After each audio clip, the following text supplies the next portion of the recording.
प्रिय भक्तजनों, आज मैं आपको कार्तिक माह की महिमा और कार्तिक स्नान की महिमा के बारे में बताने जा रही हूँ। कार्तिक मास अत्यधिक पवित्र माना जाता है। हिंदू पंचांग के अनुसार वर्ष का 8वां महीना कार्तिक होता है। पुराणों में कार्तिक मास को स्नान, व्रत व तप की दृष्टि से मोक्ष प्रदान करने वाला बताया गया है। पूरे माह स्नान, दान, दीपदान, तुलसी विवाह, कार्तिक कथा का महात्म्य आदि सुनते हैं। ऐसा करने से शुभ फलों की प्राप्ति होती है, वह पापों का शमन होता है।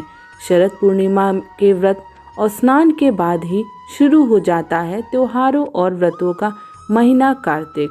दूसरे महीनों की अपेक्षा इस महीने में सबसे ज़्यादा त्योहार और व्रत होते हैं। यहाँ तक कि भगवान विष्णु की उपासना का क्रम भी इसी माह से शुरू होता है। इस महीने में सबसे पहले पूर्णिमा व्रत व स्नान, पति की रक्षा के लिए करवा चौथ व्रत, अहोई व्रत, रमा एकादशी व्रत, गोवस द्वादशी, धनतेरस पर्व, नरक चतुर्दशी व हनुमान जयंती, धन संपत्ति की देवी माँ लक्ष्मी का दीपावली पर्व, अन्नकूट महोत्सव व गोवर्धन पूजा, भाई की रक्षा के लिए भैया दूज, सूर्य की आराधना का पर्व छठ पूजा और देवोत्थान एकादशी व्रत जैसे सारे प्रमुख त्योहार और व्रत इसी महीने में आते हैं। धर्मशास्त्रों में कार्तिक महीने को सबसे पुण्य का महीना माना गया है। स्कंद पुराण में इसे सबसे अच्छा महीना माना गया है। वही पद्म पुराण में कार्तिक को धर्म, अर्थ, काम, मोक्ष देने वाला माह माना गया है। पौराणिक शास्त्रों के अनुसार कार्तिक मास में दीपदान करने से मनुष्य के सारे पाप नष्ट होते हैं। कहा जाता है कि इस महीने में जो मनुष्य देवालय, नदी किनारे, तुलसी के समक्ष एवं अपने शयन कक्ष में दीप जलाते हैं, उसे सभी प्रकार के सुख प्राप्त होते हैं। धार्मिक कार्यों के लिए यह माह सर्वश्रेष्ठ माना गया है। इस माह में भगवान विष्णु का पुष्पों से अभिनंदन करना चाहिए। ऐसा करने से अश्वमेघ यज्ञ के समान पूर्ण फल मिलता है। कार्तिक माह की षष्ठी को कार्तिकेय व्रत का अनुष्ठान किया जाता है। स्वामी कार्तिकेय इसके देवता हैं। इस दिन अपनी क्षमता अनुसार दान भी करना चाहिए। ऐसा भी कहा जाता है कि भगवान शिव पार्वती के पुत्र कुमार कार्तिकेय के नाम पर इस माह का नाम पड़ा कार्तिक माह। कथा है कि एक बार कार्तिक मास की महिमा जानने के लिए कुमार कार्तिकेय ने भगवान शिव से पूछा कि कार्तिक मास को सबसे पुण्यदायी मास क्यों कहा जाता है। इस पर भगवान शिव ने कहा कि नदियों में जैसे गंगा श्रेष्ठ है, भगवानों में विष्णु, उसी प्रकार मासों में कार्तिक श्रेष्ठ मास है। इस माह में भगवान विष्णु जल के अंदर निवास करते हैं, इसलिए इस महीने में नदियों एवं तालाबों में स्नान करने से विष्णु भगवान की पूजा और साक्षात्कार का पुण्य प्राप्त होता है। कार्तिक स्नान की महिमा। कार्तिक स्नान का एक अलग ही महत्व है।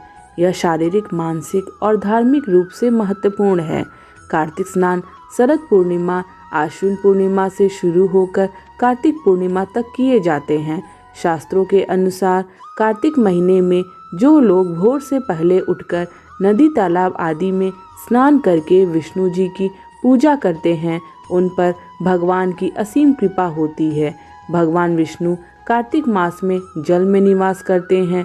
जो लोग भोर में पहले पानी से स्नान करते हैं, उन्हें सुख, समृद्धि और स्वास्थ्य लाभ होता है। जो लोग कार्तिक महीने में समुद्र या नदी में नहाते हैं, उन्हें अश्वमेघ यज्ञ जैसा लाभ होता है। इस समय गंगा माता द्रव्य रूप में नदियों, तालाबों और समुद्र में फैल जाती हैं। कार्तिक स्नान और पूजा के कारण ही सत्यभामा को श्री कृष्ण की पत्नी बनने का सौभाग्य मिला था। पुराणों के अनुसार कार्तिक महीने में स्नान, दान और व्रत आदि करने से पाप नष्ट होते हैं। इस माह में पूजा और व्रत से तीर्थ यात्रा के समान शुभ फल प्राप्त होता है। जिस प्रकार का फल प्रयाग में कुंभ स्नान से मिलता है, उसी प्रकार का फल कार्तिक महीने में किसी पवित्र नदी के तट पर स्नान से मिल सकता है। कार्तिक महीने में स्नान का वैज्ञानिक कारण भी है। वर्षा ऋतु में बहुत से सूक्ष्म जीव पनप जाते हैं। बारिश के मौसम के बाद कार्तिक में आसमान साफ हो जाता है और सूरज की किरणें सीधे धरती पर पड़कर हानिकारक जीवों को नष्ट कर देती हैं। इससे वातावरण शुद्ध हो जाता है जो शरीर के अनुकूल तथा लाभदायक होता है। सुबह हवा शुद्ध होती है जिसमें ऑक्सीजन प्रचुर मात्रा में होती है। इससे शरीर में प्रतिरोधक क्षमता बढ़ती है और कई सामान्य बीमारियां दूर रहती हैं। कार्तिक स्नान और व्रत करने वालों को सुबह जल्दी उठकर नित्य कर्मों से निपटकर नदी, तालाब आदि के साफ पानी में प्रवेश करना चाहिए। आधा शरीर पानी में डूबा रहे पानी में इस प्रकार खड़े होकर स्नान करना चाहिए। गृहस्थ व्यक्ति को काले तिल और आंवले के चूर्ण को शरीर पर मलकर स्नान करना चाहिए। वर्तमान में यदि नदी, तालाब आदि में स्नान संभव ना हो तो घर में सुबह भोर होने से पहले जब तारे दिख रहे हो तब स्नान कर लेना चाहिए। इसके बाद मंदिर जाकर भगवान विष्णु की पूजा करनी चाहिए, भजन कीर्तन करने चाहिए और कार्तिक महात्म और कथा सुननी चाहिए। मंदिर नहीं जा पाए तो घर में पूजा की जा सकती है। प्रिय भक्तजनों, अगर आपको मेरे द्वारा दी गई जानकारी पसंद आती है तो कृपया लाइक एंड सब्सक्राइब करना मत भूलिएगा। धन्यवाद।